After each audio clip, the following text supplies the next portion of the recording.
अस्सलाम वालेकुम। अच्छा जी, वो एक सवाल आया था कि एक उन्होंने अपना जो है आइटम सेल समरी निकाली हुई थी। तो वो पूछा था कि इसको कैसे हमने इसको ट्रैक बैक करना है। तो ये उसका जवाब है, जरा देखें। यहाँ पे आपने डेट देनी है कि किस डेट से लेकर किस डेट तक आप रिपोर्ट निकाल रहे हैं। ये हम रिपोर्ट निकाल रहे हैं 11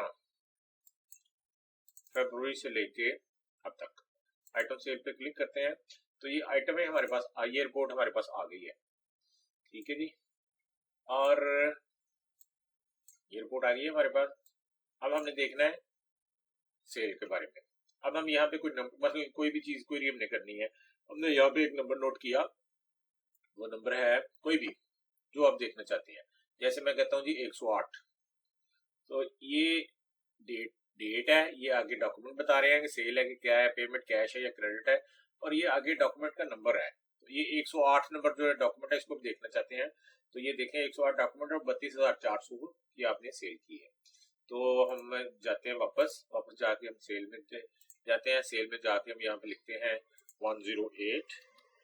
108 करने के बाद रिफ्रेश करते हैं तो आपकी ये 108 नंबर आ गई। और देखें ये 32,400 की सेल हुई हुई है। अगर आपने मजीद डिटेल देखनी है तो आप इसका प्रिंट निकाल सकते हैं या आप इसको एडिट करके देख सकते हैं। ठीक है जी, उम्मीद है आपको समझ आ गई होगी। तो बहुत बहुत शुक्रिया, थैंक यू वेरी मच, अल्लाह हाफिज़।